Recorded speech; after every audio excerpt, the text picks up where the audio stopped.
இவன் என்னை சொன்னா என்னன்னு தெரியாது அப்படின்ற மாதிரி சொல்லிட்டாங்க. அத்தனை பேர் ஒருத்தரை வச்சு ஒருத்தர் அப்படிதான் ஏமாத்துவாங்க.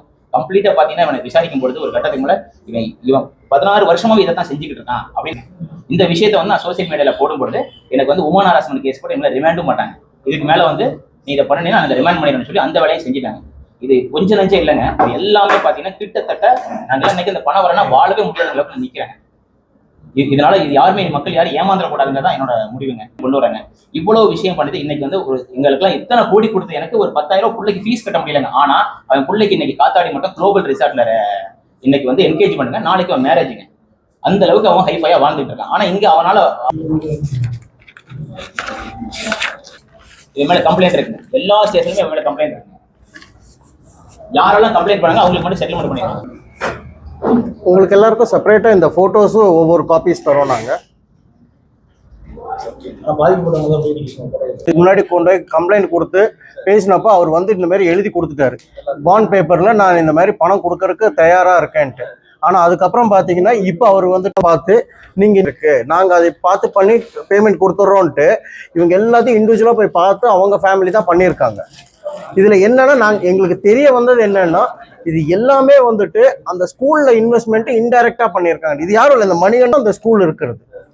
அந்த பேர் சொல்ல விரும்பல, அவன் வந்து நிறைய பேர் எல்லாம் மிரட்டினாங்க. என்ன விஷயம்னா எடுக்குங்க, ஏன்னா அவங்க வந்து 4 கோடி தரேன்னு சொல்லி சொல்றான். சம்மந்தலன்னு சொல்றீங்க, நீங்க எதுக்காக நீங்க என் பள்ளிக்கூடத்தை பத்தி சம்மந்தலன்னா என் ஸ்கூலை பத்தி ஏன் பேசுறேன்னு கேட்கணும்ல, கேளுங்கன்னு சொன்னா கேட்க மாட்டாங்க. அது எங்களுக்குள்ள குடும்ப விஷயம், அதை பயன்படுத்த மாட்டேங்கிறாங்க.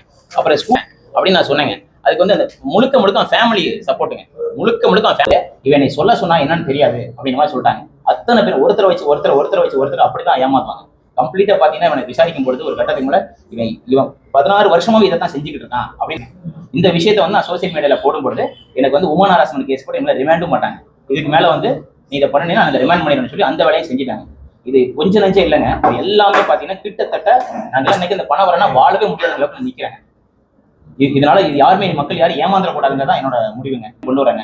இவ்வளவு விஷயம் பண்ணிட்டு இன்னைக்கு வந்து ஒரு எங்களுக்குலாம் இத்தனை கோடி கொடுத்து எனக்கு ஒரு 10,000 பிள்ளைக்கு ஃபீஸ் கட்ட முடியலங்க. ஆனா அவன் பிள்ளைக்கு இன்னைக்கு காத்தாடி மட்டும் குளோபல் ரிசார்ட்ல இன்னைக்கு வந்து என்கேஜ் பண்ணுங்க, நாளைக்கு அவன் மேரேஜுங்க. அந்த அளவுக்கு அவன் ஹைஃபையா வாழ்ந்துட்டு இருக்கான். ஆனா இங்க அவனால இது மேல கம்ப்ளைண்ட் இருக்குங்க, எல்லா ஸ்டேஷன்லயும் அவன் மேல கம்ப்ளைண்ட் இருக்குங்க.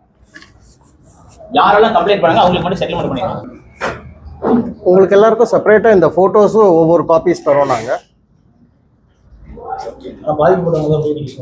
முன்னாடி கொண்டு போய் கம்ப்ளைண்ட் கொடுத்து பேசினப்போ அவர் வந்து இந்த மாதிரி எழுதி கொடுத்துட்டாரு, பாண்ட் பேப்பர்ல நான் இந்த மாதிரி பணம் கொடுக்கறதுக்கு தயார்